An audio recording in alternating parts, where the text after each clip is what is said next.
Hello and welcome to today's edition of Tech Bites. The format today is a little bit different. I had the opportunity this past week to sit down with one of the main influencers in my career as an educator, who also happens to be my father. So this week I have an interview for you guys between my father and we talk about technology integration and just computers in schools and the progression of computer use and computer training for teachers. So take a listen. I hope you enjoy. I give you my father. All right, so welcome to Tech Bites today, Dad. Glad to see you, son. And also welcome to Lincoln District 156 by way of Central Florida there. It's a pleasure to be here today. So why don't you start by telling the teachers here a little bit about yourself and your background in education? All right. Well, I have a bachelor's degree from Southern Illinois University, a master's degree from Illinois State, and a doctorate from the University of Illinois. I was a high school band and chorus teacher for 13 years. I was a K-12 administrator for 17 years, including a high school division chair for math, science, and career and technical education, a high school assistant principal for curriculum and technology, high school principal, district assistant superintendent for curriculum and technology. I worked as a consultant with the Illinois State Board of Education in the areas of student achievement and professional development for about 8 years. I was an adjunct professor with 4 different universities, basically working with master's degree courses and internships for about 20 years. Full-time professor for 3 years.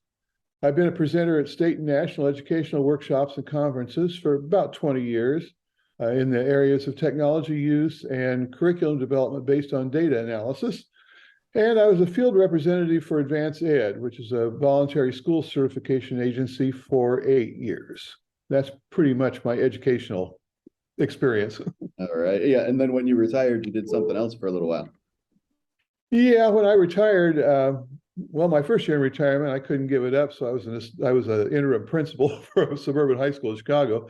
And then we moved down here to Celebration, Florida, and I worked as a boat driver for Disney for 9 years. And I'm sure a lot of people that are watching this are extremely envious of that and hope that that's where they go after they retire. Well, it was a really fun experience. So when did you start using technology in your work as an educator? Well, my very first use of technology as an educator went back to, well, my first year teaching, where I walked into a school that was in 1970. They had a reel-to-reel video tape recorder, and I used to use that to record my ensembles just so they could hear and see what they were doing. But then my real use was when I first became a principal in Mazan, Illinois in the 86-87 school year. I got an IBM PC, an old 8088 computer. I used DBase Plus database software and created a student management program for the school, because back then everything was done on paper. Yeah.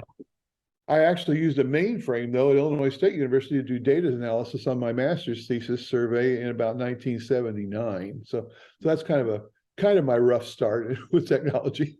All right. And then from there, what was kind of the progression of technology use in your experience? Well, early discussions about technology use revolved around whether or not to allow calculators in math classes. That was a real contentious area. Computer use started evolving, with the use of administrators really to automate student records. And in classrooms, the use of what essentially was kind of on-screen flashcards in about 1978. It moved from there, the use by teachers to do rudimentary email. When I worked for a state board professional development agency, I actually put in place in Will County the very first email system for teachers called FredMail. Had nothing to do with me. That was free education mail. That was about 1992. And also around that area, we moved from replacing typing classes in our schools to teach keyboarding. And there was also indiscriminate use of educational games like Oregon Trail.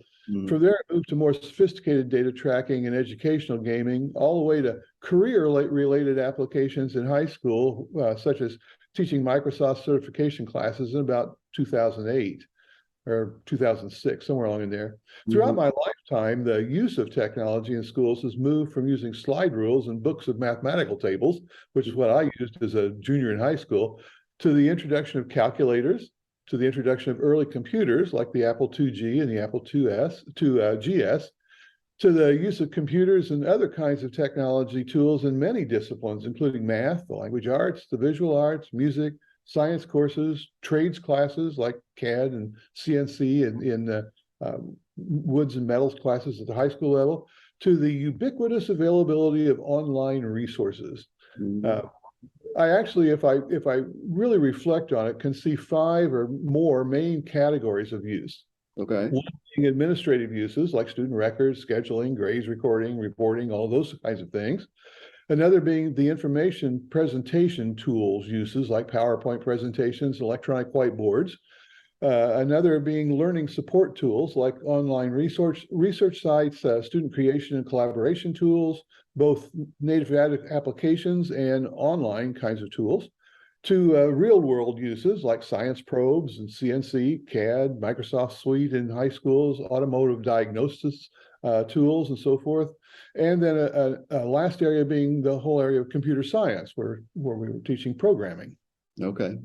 Yeah. And now you mentioned the Fred Mail. If I remember correct, that was pre-internet, right? Fred Mail. Was that a standalone that you installed on a server in your district? No, actually, that was right at the onset of the internet, back when DARPA finally made the internet available to universities. Mm. Uh, it was called DARPANet, and it started with the federal government and went to universities. Um, and what happened was a fellow by the name of Fred Rogers decided, he lived in California, that we could use this kind of tool for teachers and university professors and other people to collaborate with each other across long distances. Okay. And he created a process where he had a main server in California at the University of California. Then a lot of the major universities around the nation, in Illinois, it happened to be the University of Illinois, Mm. had servers also. And then local nodes, like the Tri-County Education Service Center, where I was working, I got an Apple IIGS computer, a 2400 baud modem, Uh, dial-up modem, uh, and a one. It wasn't even a gigabyte. It was a 500 megabyte hard drive that I hooked up to the 2GS.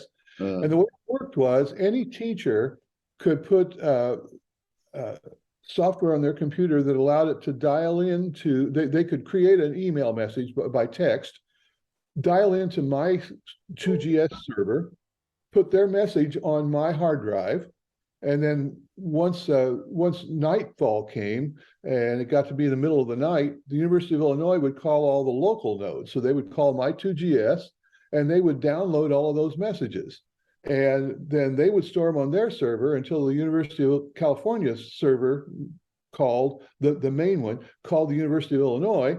They gathered all that together. It went out there. It was sorted out by email address.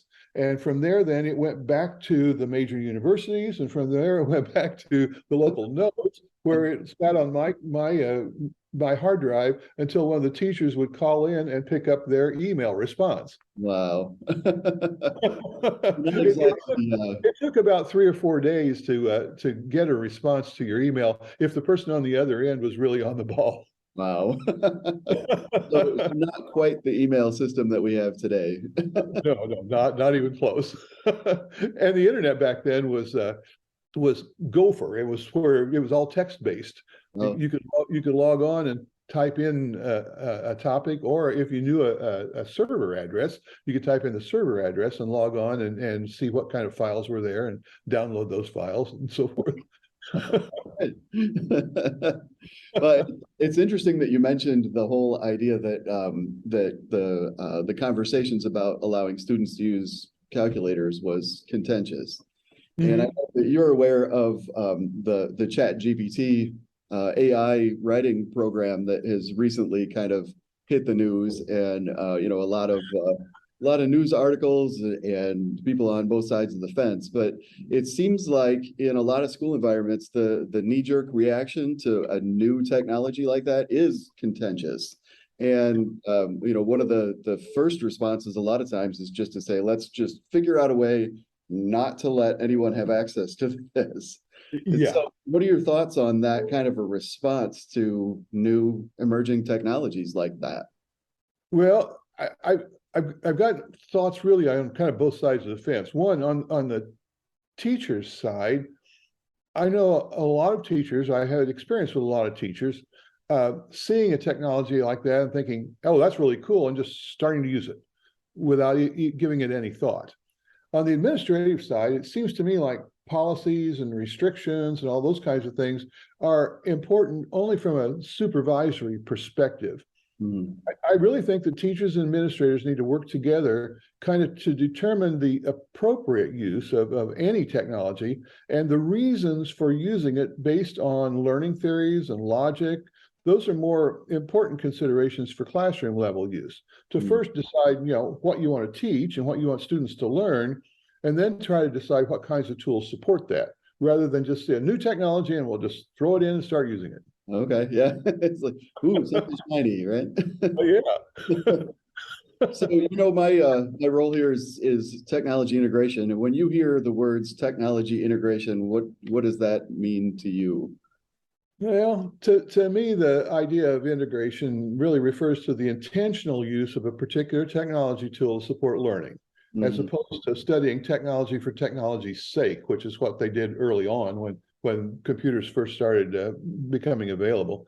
For example, a good example I think of integration would be a sixth grader using some kind of a science probe during their science class, and that probe then allows them to import that data into a spreadsheet where Mhm. they can analyze the data, generate a bar graph, and incorporate that into a written or oral report of their findings. Now, to Mhm. me, that is the integration of technologies.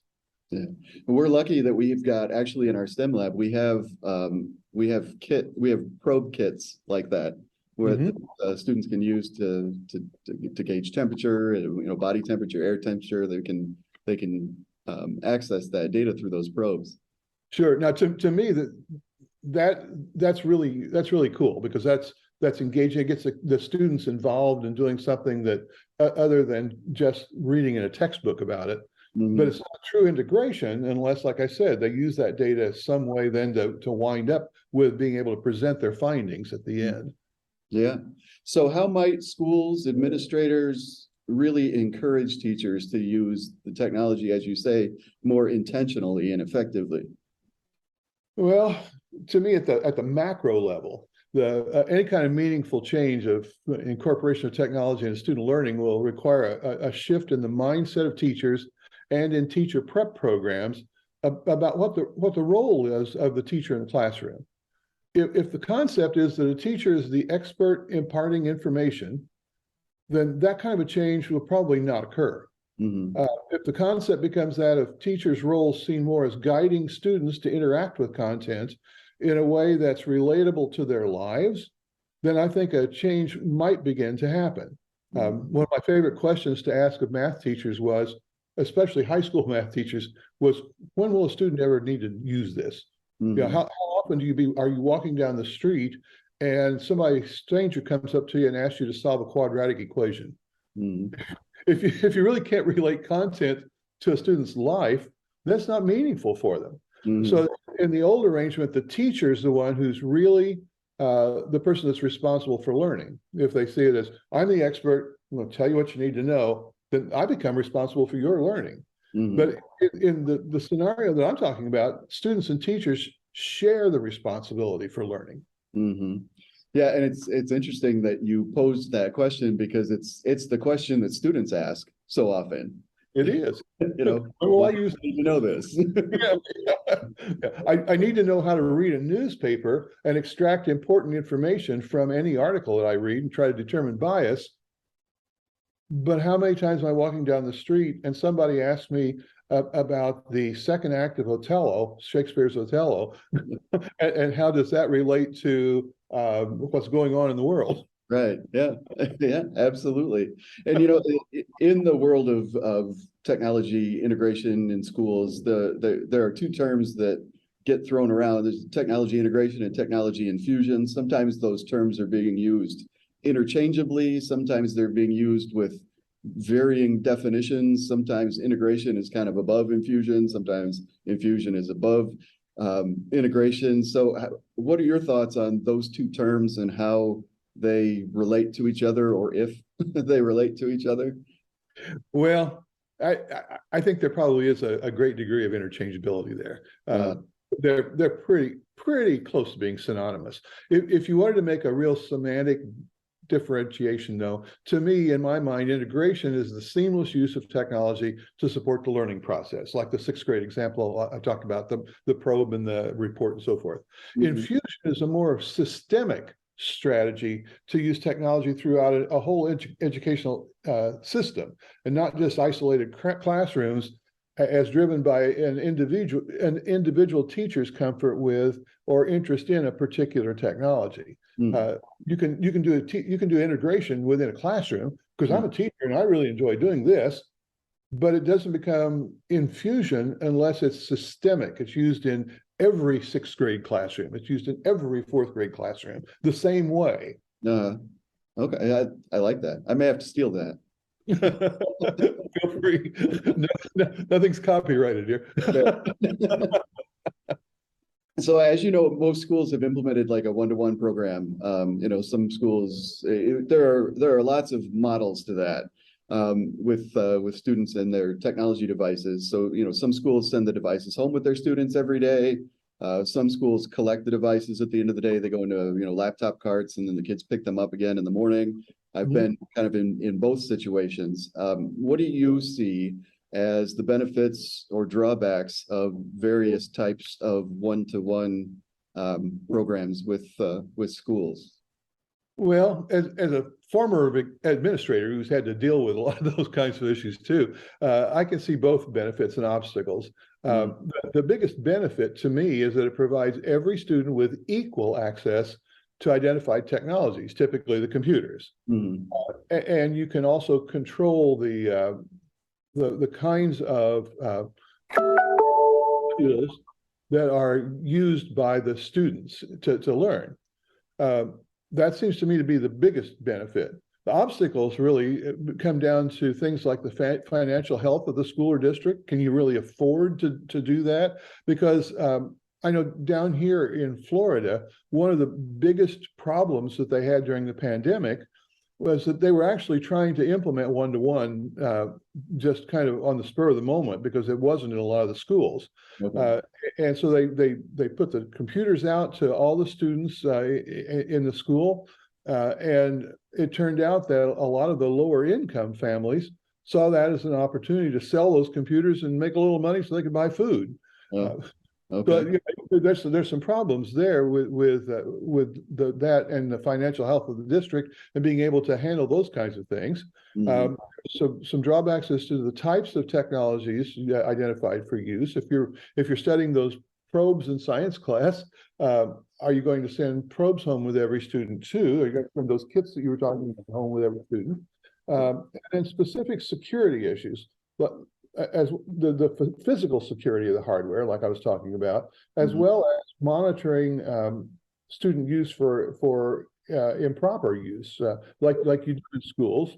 Do you have the opportunity to do that with the technology that you send home? Do you have the opportunity to lock the computers down so they don't install additional software that might harm the computers, or that might violate copyright issues and all of those kinds of things? So there are some drawbacks to it, as well as the whole idea of being equal access for all students.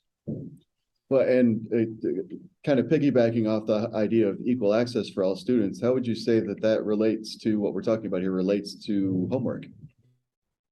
Well, that's a good question. First, we got to agree on the purpose and the utility of homework. And Right. I've got really strong ideas about that. To me, the most important approach to homework should be that it's independent practice. I know Uh, that's a really old idea, It's an idea that we learned when I was working on my bachelor's degree back in the late 60s, but it still holds true. There's an old adage that practice makes perfect. Hmm. Well, being a former music teacher, I really think that that idea is flawed. To me, practice makes permanent. If Oh, a is given a task to complete as homework and they haven't mastered the concept or skill sets, homework actually does more harm than good. For example, when you start introducing multiplication in elementary school, if a student doesn't grasp the idea of multiplication and continues just to add the two numbers together, and then he or she goes home with a sheet of 25 problems and continues to add them, they'll get really good at adding. right. But the student will then find it really difficult to unlearn that incorrect process in order to learn the proper way. Uh, Mm. so to me, that the idea of practice makes permanent is something that I think ought to be on the walls of every teacher, every classroom, every administrator's office throughout the whole United States. If homework's reimagined as an extension of the learning experiences from the classroom, then it may have a more positive impact. For instance, if students are learning how to create good guiding questions in a content area, then they're supposed to research their answers and finally given instruction on how to choose and use a variety of tools to present their findings, then homework that applies that whole process, that whole body of learning in a similar format will have meaning to the students when they go home to do their homework. Hmm. Yeah. Yeah, and even with one-to-one programs, the devices do give the students the access, but that, like as you're saying, that's not necessarily the number one goal. No, It's great if they have access, but what are they doing with that access? right. The access to those tools really need to be in the context of what it is we want students to learn and be able to do. Well, what do we want them to know and be able to do at the end of the whole process? Mm-hmm. So Is, is, go ahead. No, go ahead. is it I want them to be able to use Google to find an answer to something? Do I Right. want them to be able to use any kind of a presentation tool to create some kind of a visual presentation on anything? Or is the goal I want them to understand the whole concept of conflict in social studies. Mm-hmm. And that's why wars are come about and so forth. Do I want them to understand that concept? And if that's what I want, then what kinds of tools would support them understanding that concept? Mm-hmm. One of my favorite quotes is, "If you can Google it, it shouldn't be on the test." Yeah, yeah. But as Abraham Lincoln used to say, you can't believe everything you read on the internet either. Right, exactly. So you mentioned access. But what are your thoughts? I'm going to throw a controversial question at you here. What are your thoughts on students being allowed to use their own personal devices in the school setting? Well, to me, it's kind of a I don't know. It's a two-edged sword. On the one hand, student-owned devices are the ones with which the students have the greatest familiarity. They're what Mm. they use at home. What they use in their everyday life, and so they really are familiar with how to use the tool, and they don't have to spend a lot of time understanding the use of the tool before Mm. they can start applying it. On the other hand, the use of personnel technologies lends itself easily to improper use, Mm. distraction, software copyright issues, and all of those kinds of more technical issues. If we allow students to use text on their phones to talk with content experts somewhere Mm. and get information about what it is they're studying, well, are they going to be distracted and start playing solitaire on their phones? Or are they going to be looking at Facebook or Right. TikTok or all of those kinds of things? It lends itself to distractions, whereas if it's not their own computer, if it's one that's provided by the school, there are ways to lock them out of those kinds of things so it's not as distracting. Sure. So to me, it's kind of a two-edged sword: the Mm. familiarity versus the ability to be able to kind of guide students in the proper use of what it is they're doing. Right. Yeah. And that's kind of where I lean on that issue is it to me, it's you've got two options. You can either, as we were saying with the chat GPT or even going back to the calculators, we can limit access or we can teach. And Yeah, so, if we are intentional about teaching students the proper use of things, then it relaxes. I mean, there's still always going to be improper use of technology, of course. and so, it's interesting because with us being a mostly a cloud-based environment, we are a Google school, and so everything that we do basically is run through the cloud. So students are at home. They're able to do their homework assignments on their cell phone or even on their video game consoles. Sure, sure, Yeah. absolutely. Yeah. But you do run the risk of the whole idea of distractions there. But that's it's going to be true anywhere. Right. You, you send you send the school-owned computer home with the students, and there's a television in the room. Right. There's going to be distractions. Right. Right. So you mentioned earlier teacher prep briefly, and I know you've spent considerable time in higher education. Mhm. What are your thoughts on teacher preparation regarding technology use in classrooms? Well, from what I've seen, my experience, I believe that teacher prep for the proper use of technology and learning scenarios is really inadequate. Mm. And it seems to me that in a lot of the universities, I know it's starting to change now some, but it's changing slowly because higher education is like trying to turn an ocean liner on a dime. It's nearly impossible to do. There seems to be too much emphasis on using presentation tools and the use of online resources to replace thinking rather than incorporating tools to support learning. And to me, there's a distinction to be made there. Mhm. I think a lot of those problems, though, are due to the outdated preparation of the professors who are teaching the college courses. I'm afraid that there's still a considerable cohort of professors out there who are slightly younger than me, uh, who are still incorporating and operating on the old modes of instruction. That is, read the textbook, listen to my lectures, take a test, and repeat. Mhm. Uh, and until we actually work on that, then we've got a problem. Teacher prep programs, they need to be reimagined by changing the paradigm held by professors um, in such a way that teaching is seen more as guiding students to become critical thinkers within the identified content area or discipline, rather than memorizers and regurgitators of limited information. Mhm. And it seems to me that change hasn't taken place yet. I've always really subscribed to the idea that there are three different curriculums all operating simultaneously. There's the intended curriculum, that's what's in the curriculum guide, Okay. the delivered curriculum, that's what you teach in a classroom, and the learned curriculum, that's what students actually know and can do as the way as shown by the assessments that you use. And in Mhm. order to have all three aligned, teachers and administrators first have to agree on what students should know and be able to do at a particular grade level and a particular content. They need to agree on the method, strategies, and tools for realizing those kinds of outcomes. And they need to agree on the means of multiple assessments designed to measure the degree to which students have learned those outcomes.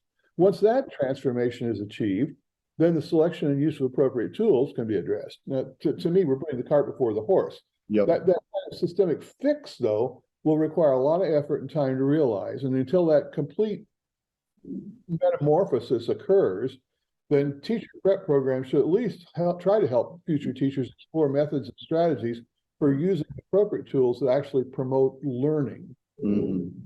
So I think you're absolutely right that there are some definite gaps in what teachers come out of college prepared to do in the classroom with technology, and so because of that, the responsibility falls largely on the school districts to get the teachers up to speed with their technology skills and their integration of those skills.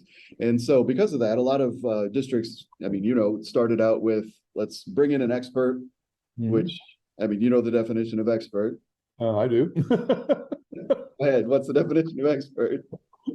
It's someone with a briefcase that's more than 20 miles from home. Right. And so we would bring in an expert to do a 1-2 day session or something, and then that would be the end of it. Mhm. A lot of districts are now switching from that model to an ongoing coaching model, which is part of my role here at Lincoln is to provide ongoing professional development from the standpoint of a coach rather than an expert. And so, what would you think would be the benefits of that style of professional development as opposed to the older style? Well, I think a lot of how useful and impactful professional development is really kind of goes, first of all, to the perception of the teachers and why am I doing this? What am I here for? Mm, I believe that those changes in perceptions of the purpose and the utility of continued learning are really hard to achieve, because for too long, as you were talking about there, professional development has been of limited interest to many teachers because their experiences have been with whole faculty sessions where motivational presenters droned on with the aid of a PowerPoint presentation. right. I remember going to one when I was a young teacher, and it was the inventor of the smiley face.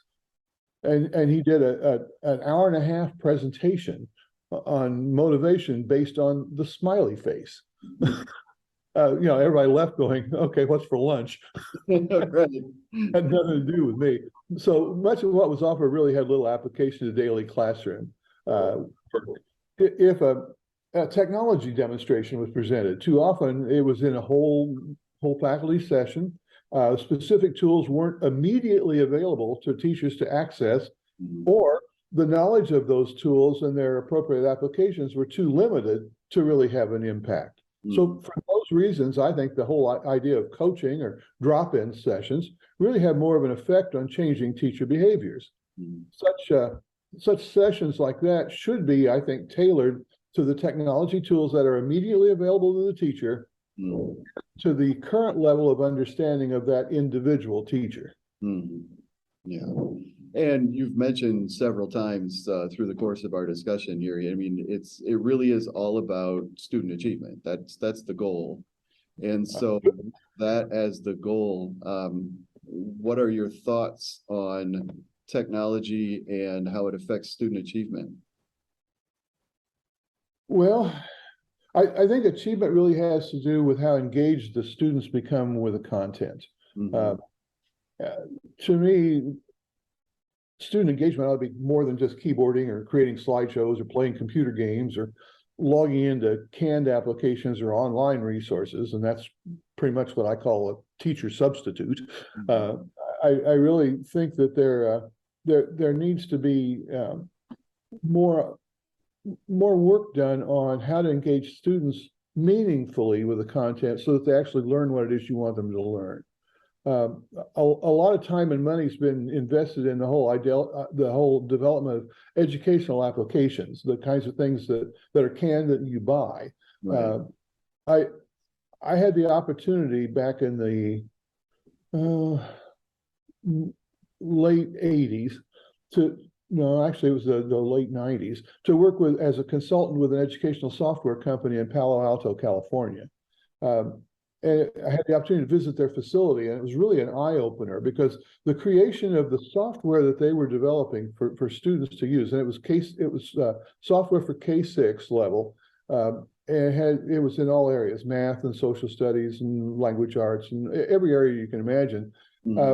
Creation of those products required the input of a whole variety of different kinds of people. They had content experts there. They had learning theorists there who know how the learning process actually takes place within the brain. They had game theory experts there, and that's a whole field of psychology dedicated to how do you keep a person fully engaged with the game so they don't want to put it down. Right. They had software programmers, they had artists, they had product testers. There was a room with a half a dozen couches and people laying around on the couches playing the games, trying to see if they were engaging and trying to see if they could break them so that the software programs could fix all of that kind of thing before it was actually put out to schools. My role was an attempt to correlate the software with the appropriate Illinois learning standards, so that there was a basis for selecting that in schools in Illinois. It's easy to locate technology that looks interesting or fun. Well, we talked about that a little bit earlier in the classroom, but I think attention must also be paid to the why of the use of that particular tool. And I think there are some questions that really need to be asked as you're looking at incorporating a new tool into the learning process. And one, probably the first question is, in what way will it fit with the desired curriculum, the content and skills that have been developed by the school or the school district? Mhm. And to me, those need to be developed in collaboration with teachers and administrators, as well as any kind of guiding principles that are around, like standards that exist and all of those sorts of things, Mhm. and not just what does the textbook say we ought to be learning at this grade level. Another question is, in what way will it promote greater and more meaningful understanding of the content? Mhm. If it doesn't work toward that, then it probably shouldn't be used, because we have limited time to spend in classrooms. Mhm. In what way will its use create independent thinkers in the content area, as opposed to just somebody who's able to spit back to you what content that they were supposed to learn? In 1492, Columbus sailed the ocean blue. Okay, so what good does that do me? That doesn't make me an independent thinker in the area of social science. Right. And then finally, in what way will it help students apply the content to their lives? Because if they can't apply it to their lives, it's not going to be meaningful enough to spend the time to want to learn it. Mhm. Yeah, and there's been a lot of research lately, and when I say lately, over the past 5 or 6 years, but there's been a lot of research about looking into engagement with the technology and how that correlates with engagement with the content or student achievement. And what a lot of that research is finding is that with a lot of these, fun online game-based quiz programs and things that like Kahoot, there isn't any. The correlation doesn't exist. We don't see that by using a game-based quizzing program, the students are learning any better or differently than they would without it. And so looking at, as you're saying, how are we selecting tools that engage students with the content versus selecting tools that just engage the students with the tool? Yeah, and I think that's where we really go wrong, because we can find all sorts of computer technology and online technologies and other kinds of technologies that are very engaging. They're fun to use. They really pull you in and really keep you going. Back early on in the old text-based Apple IIgs period, the game Oregon Trail was really engaging. Kids loved coming to a computer lab and play Oregon Trail. Were they learning social studies? Probably not. They were just playing the game. They're having fun. So yeah, we do need to find a way to engage students in the content, apply it to their lives, and become independent thinkers. Yeah, I remember, I think two things from Oregon Trail. One was that it's hard to hunt rabbits, and two, that everybody died from dysentery. Yeah. How does that help you in your life? It doesn't. Oh, so I used to go out hunting rabbits with my father, and I know that that's not that difficult. well, it is on a computer screen when there's a bush in the way.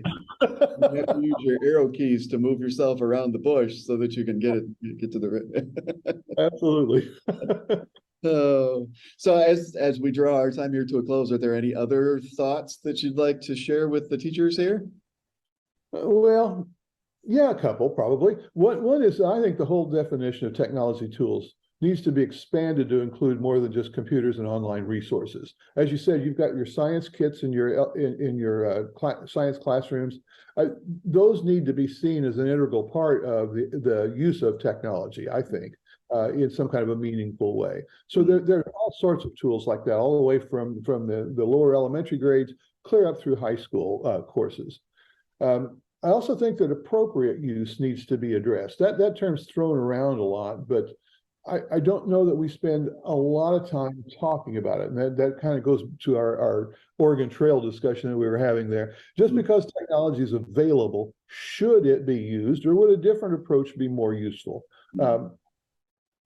Just because we can put students on a computer and have them practice addition skills is that as meaningful as trying to find a way to apply it in real world situations and actually doing the computations on a whiteboard? Which is more appropriate? Which would be more useful in a particular situation? A really good example that I can think of is when balancing a checkbook. Uh-huh. If you make a deposit of $100, do you really need to grab a calculator to adjust the balance? And I've seen people grab a calculator to add 2 plus 2. Yeah, so we really need to address the whole idea of appropriate use of technology in schools. So that's probably my other big idea that I would think that we need to talk about. Well, yeah, and that really touches on the whole idea of the reliance on the technology. And you're absolutely right. We don't need to necessarily encourage or reinforce the reliance on the technology tool. There are definitely some skills that that students need to be able to demonstrate without using a tool of some kind to do it. That's right. When I was the assistant superintendent for curriculum and technology in a K-12 school district, we spent a whole year studying the social studies curriculum, a whole year on the language arts curriculum, and so forth.